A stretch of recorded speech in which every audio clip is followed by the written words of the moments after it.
Taga-probinsya po ako, pero ngayon ay narito na, nakatira sa Quezon City. Ang kwentong aking ibabahagi ay nangyari noong panahon na nag-aaral pa ako sa kolehiyo. Dahil sa hindi naman mayaman ang aking pamilya, kaya hindi na ako noon umasa pa na makakapag-aral ng kolehiyo. Inaasahan kong magiging mangingisda o magbubukid na lang ako pagtapos kong mag-aral sa high school. Pero sa kabutihang palad ay tumawag si Tito Edgar kay Papa at sinabing siya na raw ang magpapaaral sa akin sa Maynila.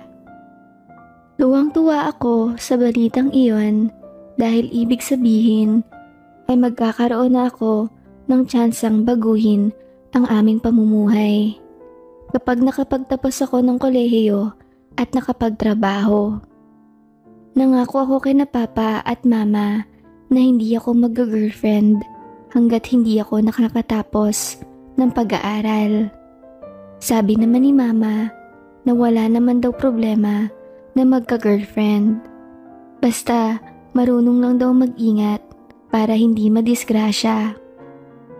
Maganda rin naman daw mag-aral ng may inspirasyon, pero para sa akin ay wala talaga akong balak na magka-girlfriend agad. Isang linggo lang matapos ng graduation ay pinaluwas agad ako ni Papa sa Maynila dahil lang sabi raw ni Tito Edgar, maagang magsisimula ang enrollment sa Maynila. Magte-take rin daw ng entrance exam bago matanggap ng kolehiyo. Pagkarating ko sa Quezon City ay nag-focus lang ako sa pag-aaral at pagtatrabaho sa bahay nila Tito Edgar. Ipinakita ko sa kanila na bawing-bawi sila sa kanilang ginagastos sa pagpapaaral sa akin. May 2 anak si Tito Edgar na parehong nasa elementarya. Kaya gumigising ako ng maaga para ipagluto sila ng kanin at ulam na tusino, hotdog, bacon o itlog. Iyon lang ang papalit-palit na ulam nila sa almusal. Tuwang-tuwa naman si Tita Angie dahil noong wala pa raw ako ay palaging tinapay na galing sa rep at tinimplang gatas lang ang almusal ng 2. Hirap daw kasi talaga siyang gumising ng maaga. Tapos si Tito Edgar naman ay sa cafeteria ng kanilang opisina na nag-aalmusal. At medyo mahal nga daw ang presyo ng pagkain roon dahil sa Ayala Makati pa ang office ni Tito. Tuwing umaga rin ay ako rin ang naghahatid sa mga bata sa eskwelahan nila. Meron naman silang bike na may sidecar kaya malaki ang natitipid nila kaysa sa dati na may service pa ang mga bata na tricycle. Sinabi ko lang kay Tito na pagawan niya ng bubong ang sidecar para hindi naman maulanan ang mga bata kapag panahon na ng tag-ulan. Paghatid ko naman sa 2 ay sinimula akong kiskisin ang sahig ng garahe at papaliguan ang 2 malalaking aso nila. Tsaka naman lilinisan ang banyo, sabay ligo ko na rin. Tamang-tama lang na matapos ko ang lahat ng iyon ng 11:00. Ako na rin ang nagsasaing sa rice cooker, tapos tsaka ko iiwan para magsundo na sa mga bata. Pagka-uwi ko galing magsundo ay kakain lang ako, tapos aalis na ako papuntang school. Ayon pa kina Tito Edgar at Tita Angie ay hindi naman daw nadadagdagan ang gastos nila kahit pa pinapaaral nila ako. Dahil maraming bagay raw ang natitipid nila dahil sa akin.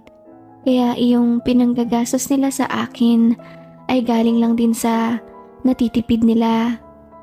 Gaya ng bayad sa boy na tagapaligo ng mga aso na 2 beses sa isang linggo at iyong bayad nila sa tricycle na hatid sundo sa mga bata araw-araw. Isang araw noon at araw iyon ng Sabado dahil sa walang pasok ang mga bata, kaya naman hindi ako nagluto ng bagong sinaing at ulam. May natira pa namang kanin noong gabi at may ulam pa rin naman na adobong manok na nasa ref. Ipinainit ko lang iyon at iyon ang aking inalmusal. Sina tito, tita at 2 bata kasi kapag araw ng Sabado at Linggo o di kaya walang pasok ay 10:00 pa sila magigising. Tapos ang gusto lamang nilang kainin ay yung tinapay dahil kaunti na lang naman daw ay magtatanghalian na. Kaya naman ako talaga ang kumakain sa mga natitirang pagkain noong nakaraang gabi. Araw-araw din ako nag-exercise lalo at may barbell at mga dumbbell si Tito Edgar sa likuran ng bahay. Napansin ko nga sa loob ng 3 buwan ay malaki na ang pinagbago ng aking dibdib at mga braso sa araw-araw na ginagawa kong workout. Matapos kong mag-workout at makaligo ay naisipan kong magwalis sa labas ng gate. Bihira kasi ako magpawalis roon. Kaya inilagay ko na lang sa isang may takip ng tumbler ang aking kape para madala ko sa labas habang nagwawalis. Habang abala ako sa pagwawalis ay nakita ko iyong dalaga naming kapitbahay na hirap ipasok ang container na may tubig. Tulog pa raw kasi ang kapatid niyang lalaki. Tapos yung naghahatid sa kanya sa tricycle ay doon lang nilalagay sa harapan ng bahay nila. Kaya sabi ko na lang, "Ate, gusto mo tulungan na kita ipasok yan?" Sabi niya naman, "Okay lang ba? Nakakahiya naman sa'yo." Sabi ko naman, "Okay lang po, para namang hindi tayo magkapit-bahay." Sige pala, halika. Pakidala dito sa loob. Agad kong binitawan ang walis at dinala ang container sa loob ng kanilang bahay. Habang sinasalansan ko ang 2 container sa lalagyan ay nakita kong nagbukas siya ng ref. Tapos noong isara niya ay may hawak na siyang 2 mansanas. "Oh, Ted, tag-isa tayo," wika niya pa. Sabi ko naman, kilala mo po ako sa pangalan ko?" Sabi niya naman, "Para namang hindi magkatabi ang bahay natin, no? Siyempre, naririnig ko tuwing pinatawag ka ng mga anak ni Edgar na Ed o Teddy." "Ako nga pala si Melanie," wika niya pa, sabay alok ng kamay para makipaglamano. Hi po, Ate Melanie." Sabi niya naman, "Ano ka ba? Huwag mo nga akong inaate. Matanda lang ako ng konti sa'yo eh." Sabi ko naman, "Ilang taon ka na po ba?" 23 lang ako, no? Ganun po ba? Sige po, Melanie. Balik na po ako sa labas. Tatapusin ko pa po yung winawalis ko roon." "Sige, Ted. Salamat ulit sa tulong sa pagbubuhat, ha?" Opo, wala yun," sagot ko naman. Iyon na nga, Miss Angel, ang naging simula ng aming pagiging malapit ni Melanie sa isa't isa. Inabangan niya ako kapag magsusundo ako sa mga bata at makikisakay siya sa sidecar papuntang palengke. Madadaanan kasi ang school bago makarating sa palengke. Tapos kaunting lakad na lang din ang distansya, kaya nilalakad niya na lang para makatipid. Pero masasabi kong mayaman sila Melanie dahil 3 ang sasakyan nila, isang van, isang SUV at isang kotse na siya ang nakikita kong madalas gumamit. Isang araw noon, nagpaalam sila Tito Edgar sa akin na magbabakasyon sa probinsya ni Tita Angie sa Balanga, Bataan. Inalok nila ako kung gusto ko raw bang sumama. Bale, naka-vacation leave kasi si Tito. Tapos may reunion sa pamilya nila Tita. Kaya pina-absent na lang din nila ang dalawang bata. Sabi ko naman na hindi ako pwedeng sumama sa kanila dahil unang-una may klase pa ako at panahon yun ng mga exam. Pangalawa, paano ang mga aso? Kawawa naman kung iiwanan ng walang magpapakain. Pwede naman daw ihabilin doon sa dating boy na tagapaligo. Sabi ko na lang na hindi na. Ako na ang maiiwan sa bahay. Sumapit na nga ang araw ng pag-alis nila. Hapon noon ng mga pasado, 4:00, nang may narinig akong sumisit sa akin. Psst, Ted. Agad akong luminga-linga sa paligid upang alamin kung sino ang tumatawag sa akin. Hanggang sa makita ko si Melanie sa terrace nila sa itaas. Sabi niya, "Wala na si latito mo?" Oo, 1 linggo silang magbabakasyon sa Bataan." Ganun ba? Tamang-tama, wala rin si Papa at ang kapatid ko. Marami pa naman akong nilutong ulam. Halika, sabayan mo na ako maghapunan. Sabi ko naman, sigurado ka dyan? Oo naman. Sige, magbibihis lang ako. Wika ko pa dahil luma at may punit na t-shirt lang naman ang suot ko. Naligo na rin ako ng mabilisan para naman mabango at feeling fresh. Kasi umaga pa naman ako nung huling naligo bago pa nung pumunta ako kanina sa school para gawin ang research sa library. Pagkarating ko sa harapan ng gate ay naroon na siya. May hawak na 1.5 na Coke. Binili niya raw sa tindahan sa unahan at hinihintay niya na ako.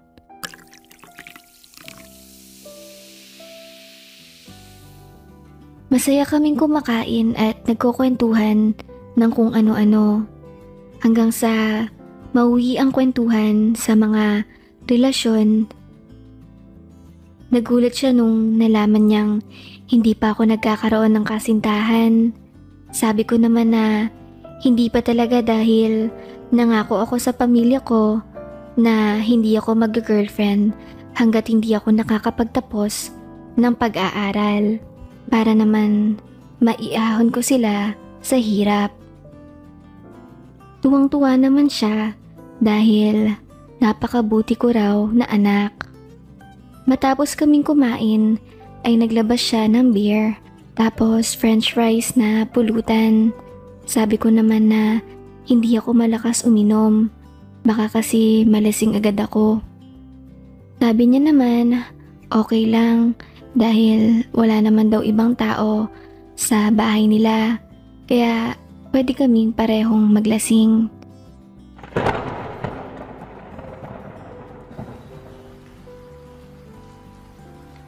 Bandang 9:00 ng gabi ay biglang bumuhos ang ulan. Sabi niya naman, "Hala, tamang-tama ang pag-iinom natin. Bagay sa malamig na panahon." Habang tumatagal kami sa aming pagkukwentuhan at inuman, ay napapansin kong nagiging malikot na ang kanyang kamay. Noong una ay tapik lang sa braso at balikat ko, pero nung tumatagal ay sa hita ko na siya humihimas. Hindi ko naman matatanggi na nagagandahan ako kay Melanie. Kaso mahigpit nga ako sa sarili ko dahil ayokong ma-inlove sa kanya. Baka hindi ko na mapigilan ang sarili ko at ligawan ko siya. Hanggang sa mahinto na kami sa aming pagkukwentuhan. Saglit kaming nagkatitigan at kitang-kita ko ang mapupungay na mata ng dalaga sa aking harap. Nilulukuban na rin ako ng espiritu ng alak na aking nainom at mainit na rin ang buo kong katawan. Kaya noong sunggaban ako ni Melanie ay hindi ko na siya nagawa pang pigilan. At doon na nga kami sa gitna ng sala nila na may sapin na carpet na eskrimihan.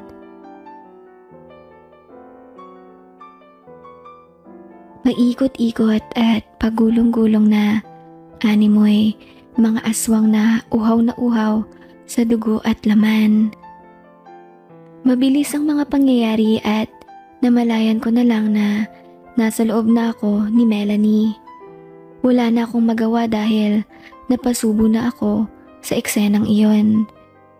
Kaya pinagbuti at itinodo ko na rin hanggang sa maalala ko ang pangako ko sa aking mga magulang.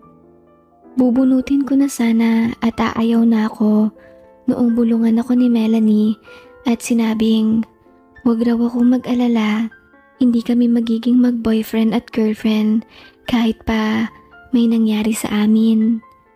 At sa gabing iyon ay malaya raw akong bitawan sa loob ang lahat ng naipon ko dahil safe days niya iyon.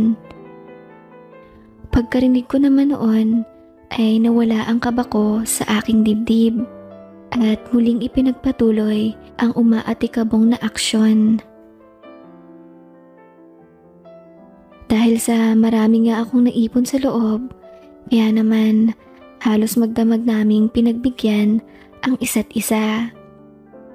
Iyon na rin ang pinaka-memorable na gabi ng buhay ko dahil yun ang unang beses kong paglublob sa lusak ng langit.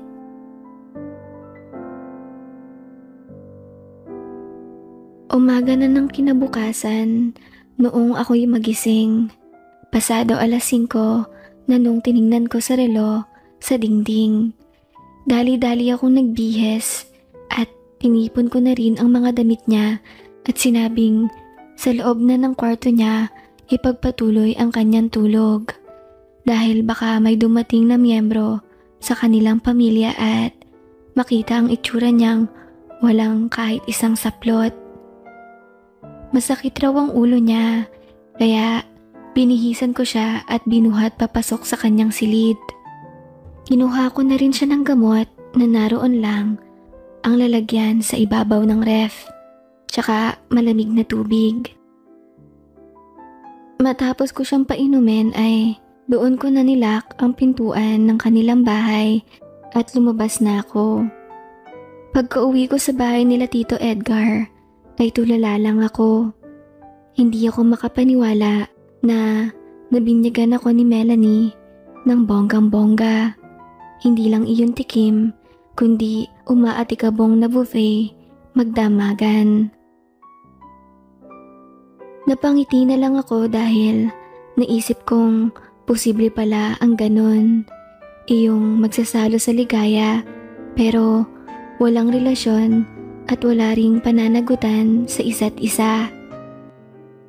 Sa bagay, gusto ko yun dahil may enjoy ko ang aking buong pag-aaral ng kolehiyo nang hindi sumisira sa pangako ko kina mama at papa. Maraming beses pang naulit ang umaatikabong madugong digmaan namin ni Melanie. Hinahanap-hanap niya na raw kasi ako. Sabi ko naman na wala ba siyang boyfriend. Sabi niya naman na meron daw. Pero walang nangyari sa kanila bago yun nag-abroad patungong Canada. Sa tingin niya nga rin daw ay binabae ang kanyang boyfriend at ginagawa lang siyang panakit-butas para hindi mahalata na iba ang totoong pagkatao nito. Madalas na wala ang mga magulang ni Melanie sa kanilang bahay dahil may negosyo rin kasing tinatayo sa Lucena at Batangas. Kaya madalas talagang wala sila. Yun naman ang mga pagkakataon na gustong-gusto ko dahil kahit gabi na at tulog na sila tito, ay pumupuslit pa ako upang magpunta kina Melanie at maglabas ng nagliliyab na init sa loob ng katawan. Sumapit ang bakasyon sa eskwela. Bale, 4th year na ako sa susunod na pasukan. Noong minsan kaming nagsanib ni Melanie, ay nabanggit ko sa kanya na uuwi ako sa amin sa Bisaya sa susunod na linggo dahil Ilang taon na nga akong hindi nakakadalaw sa amin. Maliban sa bigay ni Tito Edgar na budget ko sa pag-uwi, ay may naipon rin naman akong pera. Madalas rin akong bigyan ni Melanie ng allowance, 2,000 kada linggo. Masasabi kong deserve ko iyon dahil pinagtrabahuan ko rin naman. Hindi po sa kama ha, baka iyon po ang iniisip niyong trabaho na ginagawa ko. Siyempre, yun ang bonus. Pero ang ginagawa ko naman sa kanila ay naglilinis ako ng 3 sasakyan, nagpuputol ng mga sanga ng puno sa loob ng kanilang compound, magpapaligo at magpapagupit ng buhok ng aso nila, at magja-general cleaning na rin sa kanilang bahay. Pati bubungan nila ay inaakyat ko na rin para linisan ang alulod. Ganun po ako kasipag dahil naniniwala ako na lahat ng masipag ay mabibigyan ng pagkakataon na makapagtrabaho ng may bayad. Kaya habang may ganoong pagkakataon sa harapan ko, ay iginagrab ko yon. Kahit pa nga kung minsan ay pasado 10:00 na ng gabi, ay naglilinis pa ako ng sasakyan nila Melanie. Noong pauwi na ako ng Bisaya, ay binigyan pa nga ako ni Melanie ng pocket money. At siguraduhin ko raw na babalik pa ako dahil mamimiss niya raw ako ng sobra. Sa totoo lang, Miss Angel, sa nakalipas na 3 taon na regular namin pagsasanib ni Melanie, ay hindi ko na napigilan pa ang sarili kong ma-inlove sa kanya. Pero hindi ko lang masabi. Samantalang siya naman ay panay na ang ligaw sa akin na kung pwede raw na siya na lang ang gawin kong girlfriend pagkatapos kong mag-aral.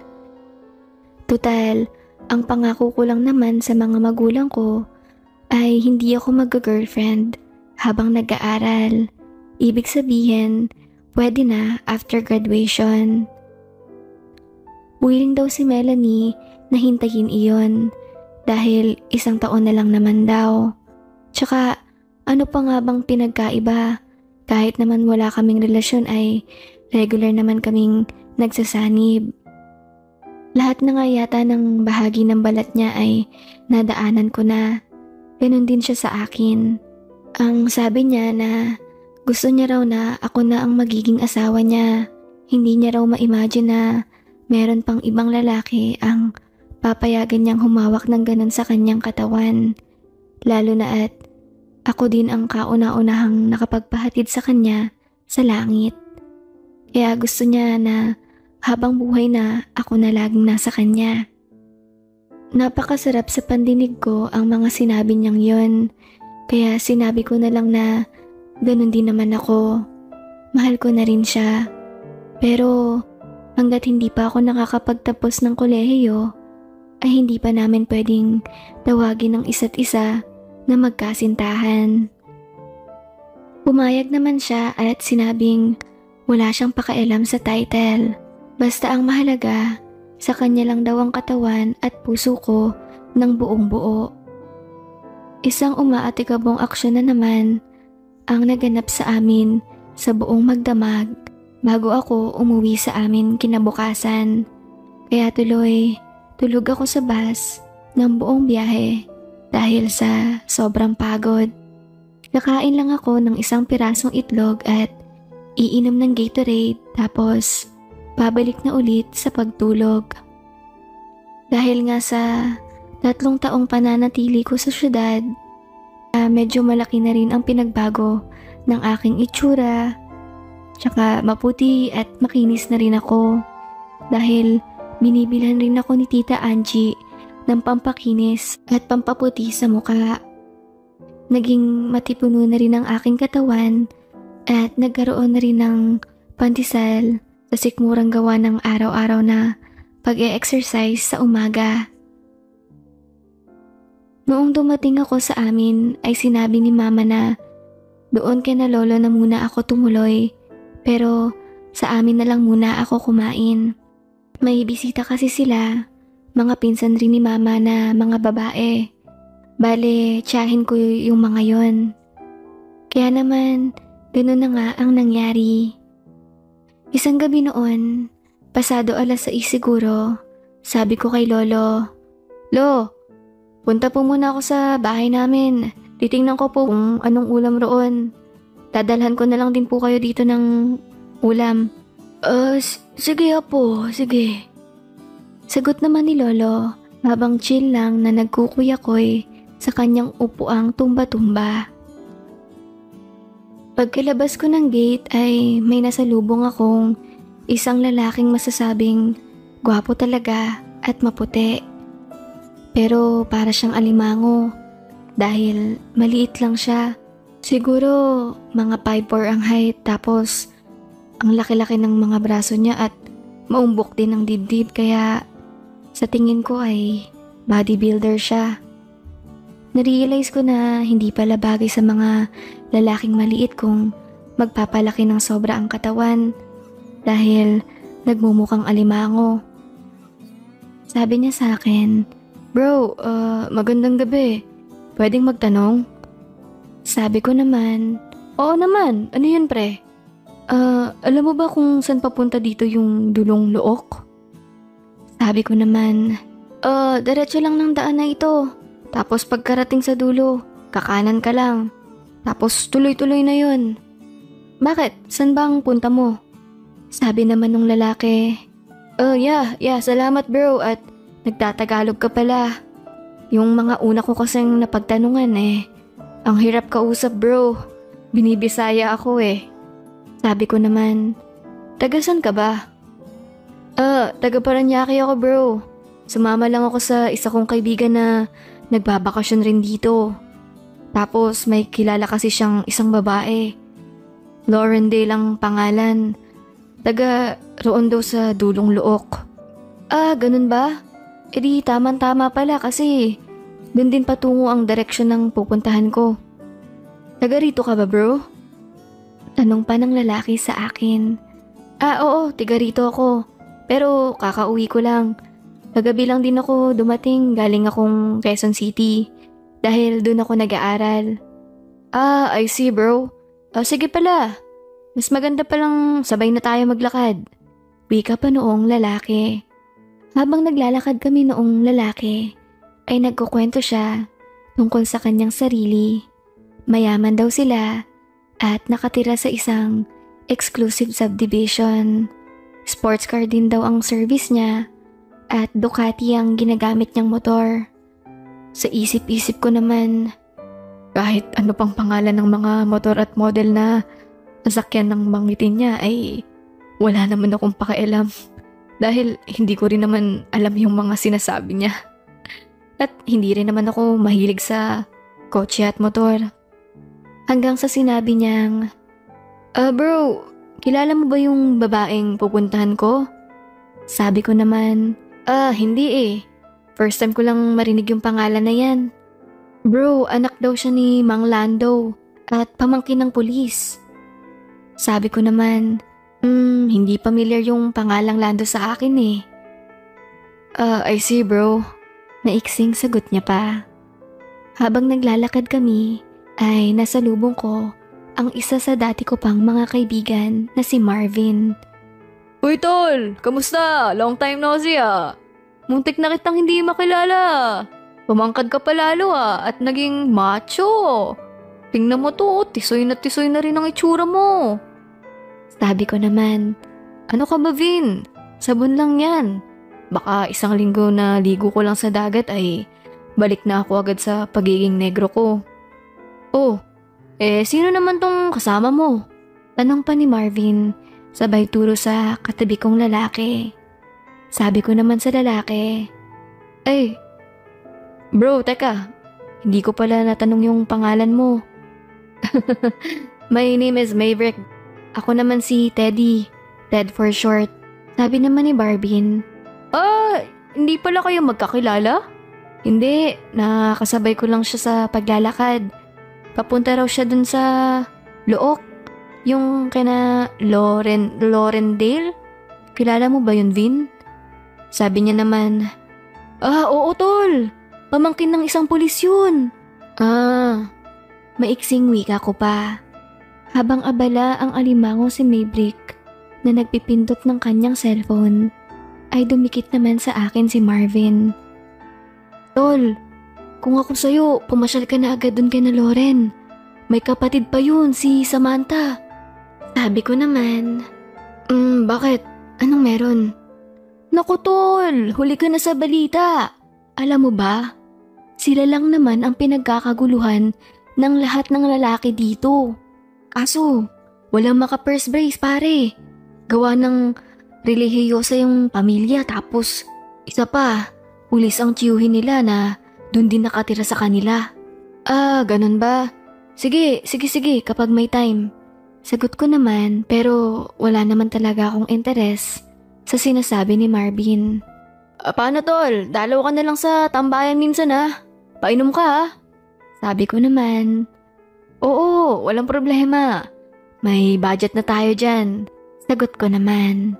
Yun, sabi mo yan Masayang wika pa ni Marvin at humiwalay na sa amin noong kasama kong alimango.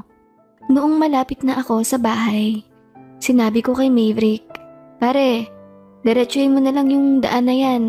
Sa unahan ay may makikita kang bahay na may nagtitinda ng barbecue. Yun na raw ang bahay na hinahanap mo. Sabi niya naman, Nice, thanks bro See you again. Oo, wala yun. Sige, ingat ka Huwag kang masyadong magpapauwi ng gabi. Dahil alam mo namang probinsya to.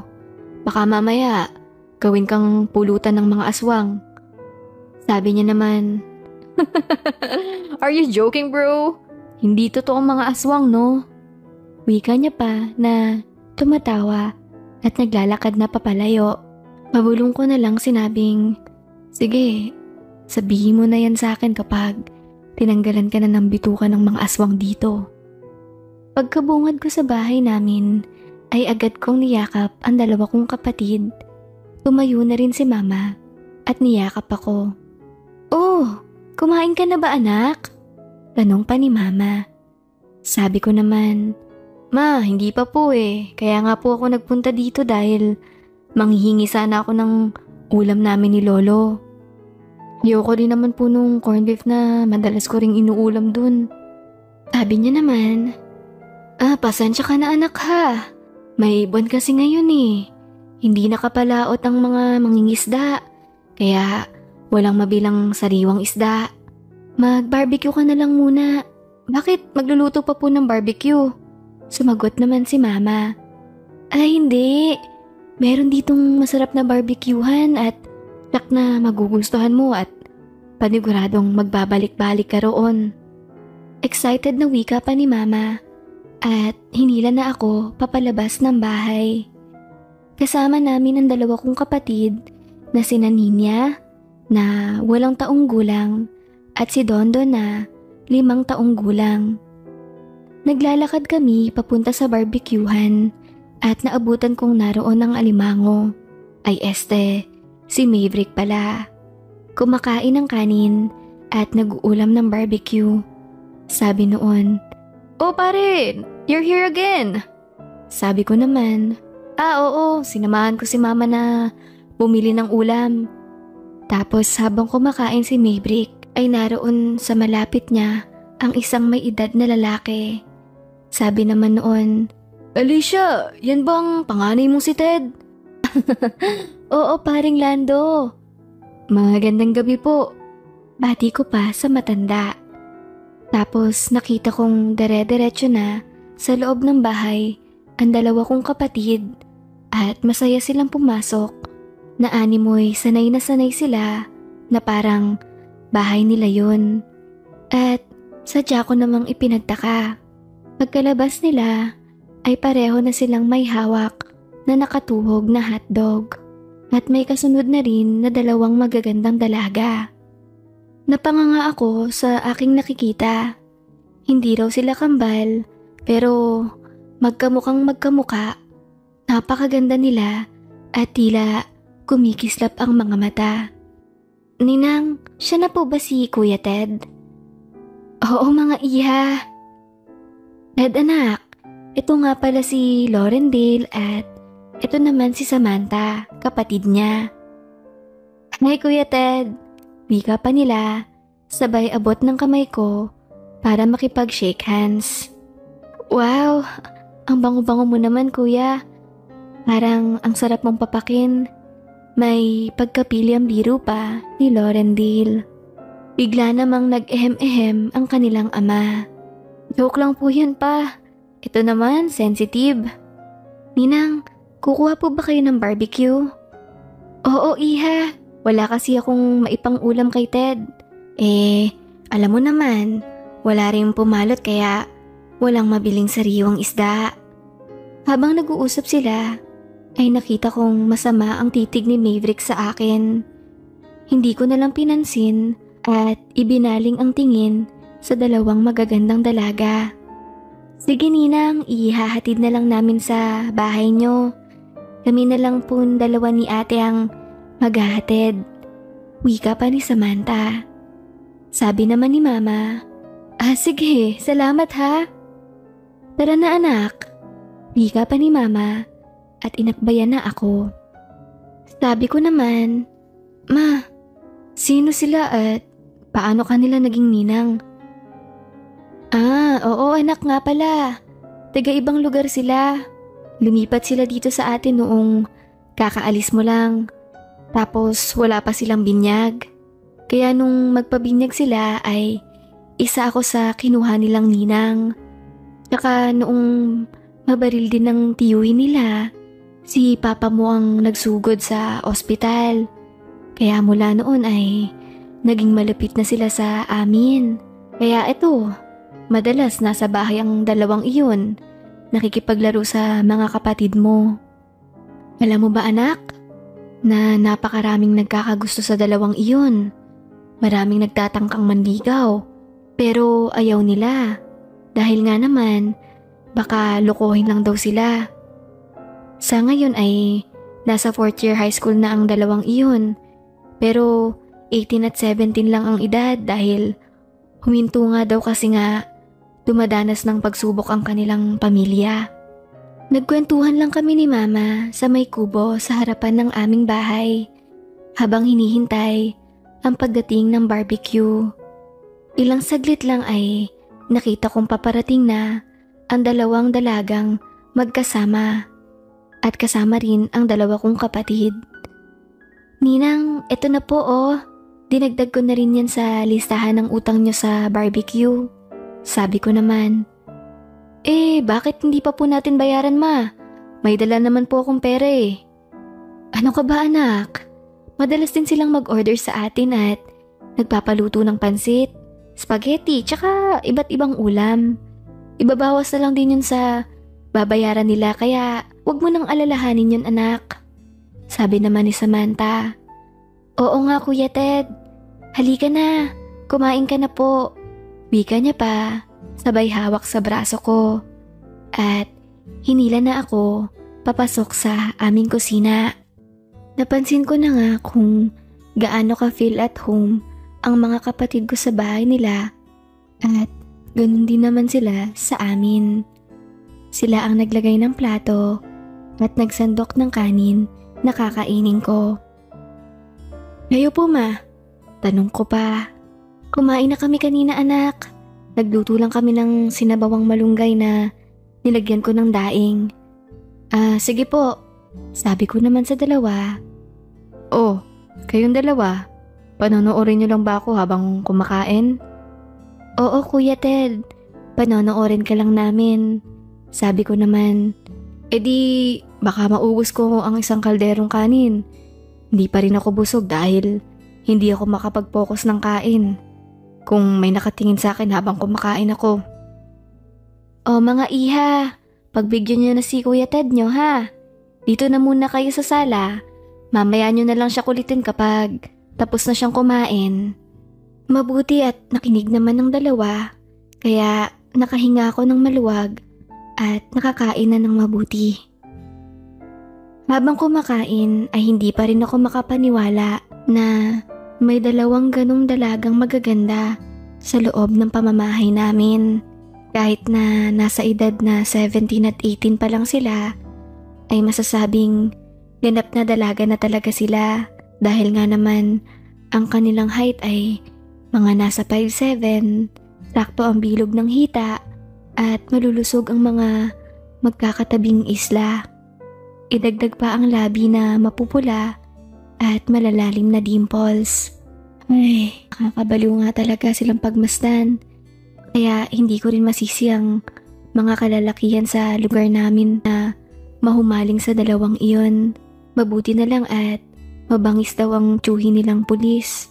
Kaya naman ilag ang mga kalalakihan lalo kapag nasa bahay ang tsuhi ng dalawa.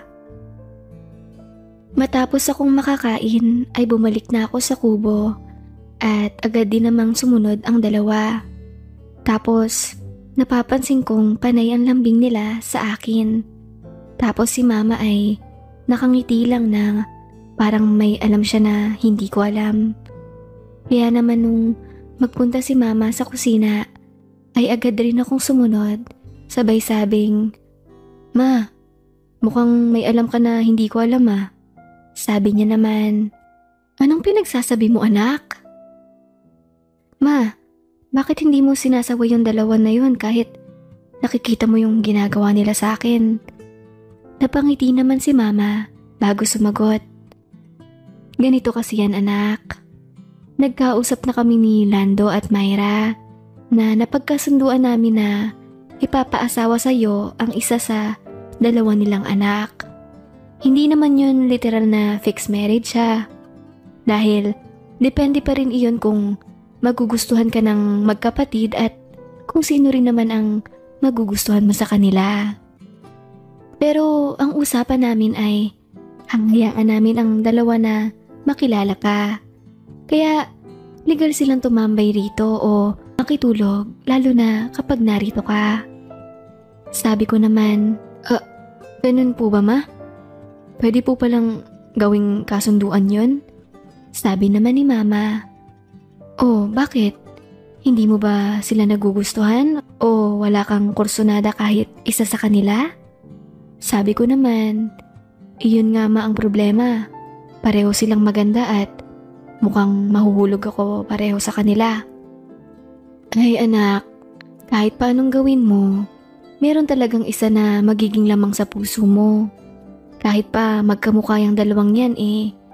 Kung ako sa'yo, subukan mo na lang din para mas makilala mo sila." "Eh ma, nasa na ang usapan natin na hindi ako mag-girlfriend habang nag-aaral pa ako?" "Ano ka ba naman anak? 1 taon na lang naman ay gagraduate ka na, di ba? Kaya pwede ka nang mag-girlfriend. Lalo na at hindi mo naman makakasama sila. Dahil nga nandito sila tapos ikaw babalik ka rin naman sa Quezon City. Basta anak, enjoyin mo na lang ang presensya nila. Isipin mo na lang na hindi lahat ng lalaki ay pagbibigyan ng ganitong pagkakataon. Eh, kita mo naman kung ilang lalaki ang nangangarap na malagay sa pwesto mo, di ba?" Sige po ma. Mahinahong sagot ko pa kay mama. Muli na akong bumalik sa kubo at nakipagkwentuhan sa dalawa. At pareho na nga silang nakahawak sa kamay ko. Nasasabi ko na lang sa sarili ko na parang ang pogi ko na ba masyado kaya magkabilaan na 2 babae ang nakadikit sa akin. Noong antukin na ako, ay hinatid ko na ang dalawa sa bahay nila. Pareho pa silang humalik sa pisngi ko. Dahil sa nagbabakasyon nga ako, kaya panay ang picnic namin ng pamilya ko. Palagi rin namin kasama ang 2 dalaga. Minsan naman ay nasa loob ako ng maliit na kuweba sa tabing dagat. At doon humiga. May pinong buhangin kasi roon. Nang sundan ako ni Laurendale, luminga-linga siya sa paligid at noong masiguradong walang ibang tao, agad niya akong siniil habang ang kamay ay nasa ibaba nilalaro. Dahil sa kanyang ginagawa, kaya napapikit na rin ako at in-enjoy ko na lang. Nung biglang may nagsalita, "Hoy ate, ang daya mo. Wala sa usapan natin na aakitin mo si Kuya Ted, di ba?" Ang sabi lang ni mama ay subukan lang natin siyang kilalanin kung magugustuhan natin siya. Sabi naman ni Dale. Hindi ko siya inaakit, no? Sinusubukan ko lang kung gaano siya kagaling at kung magugustuhan ko rin siya. Isusumbong kita, ate, banta pa ni Samantha. Sabi naman ni Dale, naiinggit ka lang eh. Halika nga rito. Ikaw naman ang sumubok para malaman mo rin. Napasabi na lang ako sa isip ko. Ala, anong tingin nila sa akin? Test subject at susubukan ng performance? Habang si Samantha ang nakadagan sa akin, patuloy namang nilalaro ni Dale ang sundalo ko. Sam, tama na yan. Urong ka muna para maisubo ko ito. Sabi naman ni Sam. Hala ate, pati yan pwede nating subukan? Sumagot naman si Dale. Bakit? Ayaw mong subukan? Gusto ko rin. E di umurong ka na. Ako muna tapos ikaw naman mamaya. Doon ka sa may bukana muna para bantayan mo at sabihin mo agad kapag may taong paparating. Hindi ko na talaga maintindihan ang trip ng magkapatid na iyon. Pero sinasakyan ko na lang. Kahit anong pigil ko sa aking sarili, ay nadadala na talaga ako hanggang sa hindi ko na mapigilang mailabas ang ipinagbabawal na impormasyon. Dali-dali naman iyong idunara ni Dale. Narinig ko namang sinabi ni Sam, Ate, ako naman dyan. Malapit na tayong umuwi oh. Baka hindi na ako magkaroon ng pagkakataon. O sige na, palit na nga tayo. Sagot naman ng ate niya. Kaya ayun, siya naman ang umasikaso sa akin. Pareho talagang hindi pa marunong dahil sumasabit sa kanilang ngipin kaya medyo may pagkasakit. Malayong malayo sa performance ni Melanie na kayang magpatirik. Noong marinig naming nagtawag na si Mama upang magligpit, ay lumabas na ang dalawa sa kabilang butas. Ako naman ay sa kabilang kuweba lumabas para hindi mahalata. Diretso kasi iyon ng malalim na parte ng dagat kaya lumangoy ako pabalik sa pwesto namin. Noong mga sumunod na araw ay pumupunta sila sa bahay nila lolo at hinahatiran ako ng mga pangmeryenda. Dahil may kwarto rin ako roon, kaya naman nagagawa namin lahat ng bagay na hindi dapat. Pareho kong nabasag ang mainframe ng dalawa at halos wala ring araw na hindi namin napapaligaya ang isa't isa. Noong malapit na ako bumalik ng Quezon City, ay nagtanong na sila sa akin. Kuya Ted, sino ang aasawahin mo sa amin ni ate? Tanong pa ni Samantha. Sabi ko naman, sa galing niyo pareho, sa tingin ko ay gusto kong parehas kayong makasama sa isang bahay panghabang buhay. Sabi naman ni Dale, okay lang naman sa akin, total. Kapatid ko lang din naman ang magiging kasalo ko. Sabi naman ni Samantha, hala, ayoko ng ganun ate. Tsaka, di ba, hindi naman pwedeng ikasal sa dalawa, di ba? Tsaka, hindi papayag sina mama. Sabi naman ni Dale, di wag tayo magpakasal para fair sa ating dalawa. Sabi ko naman, alam nyo, mga bata pa kayo pareho. Magtapos muna kayo ng kolehiyo at magkaroon ng sariling career. Kapag ready na kayo sa buhay para magpamilya, ay tsaka natin pag-usapan ulit ang mga bagay na ito. Pagkatapos ko rin naman mag-aral ay hindi pa ako pwedeng umuwi dito dahil alam nyo naman 'di ba, kailangan ko rin magtrabaho upang maiahon ko sa hirap ang pamilya ko. Sakto lang din yun na makatulong muna ako sa pamilya ko at makapagtapos kayo ng pag-aaral. Tapos pagtapos nun pwede na nating pag-usapan ulit ang plano nating tatlo. Kung available pa nga kayo noon. Wala naman nagprotesta sa kanilang dalawa. At least sa ganung paraan, pareho silang magsisikap na makapagtapos ng pag-aaral at ang mahalaga ay walang magmumukhang talunan sa kanila. Noong huling 3 araw ko na sa probinsya ay walang kapaguran ang dalawa sa aming mga aktibidad sa silid. Lahat ng alam kong paraan ay ipinasubok ko na sa kanila dahil duda ako na mauulit pa iyon sa aming 3. Sabi naman ng dalawa ay sasamantalahin na rin daw nila ang pagkakataon na iyon dahil hindi rin naman daw nila pwedeng gawin yun sa kung sinong-sinong lalaki lang. At least sa akin daw ay legal ang lahat at kahit ano pang kahantungan noon ay pinagkasunduan naming 3.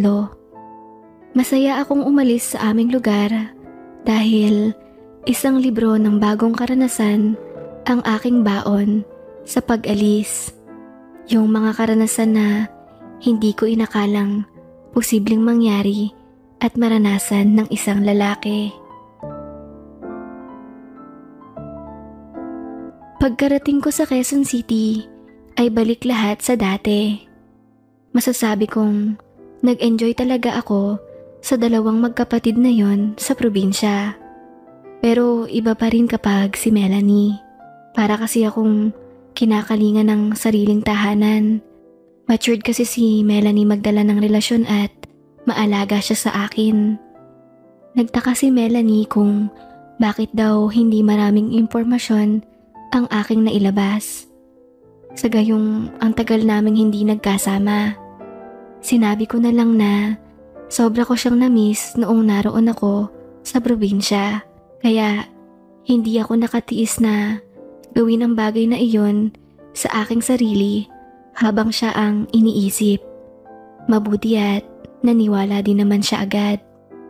Kaya 1 linggo bago rin ang pagsisimula ng pasukan ko sa eskwela ay palagi niya akong pinapapunta sa kanilang bahay.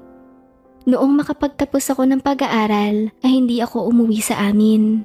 Si mama lang ang lumuwas para umattend sa aking graduation. Tapos ako naman ay nagsimula na ngang maghanap ng trabaho.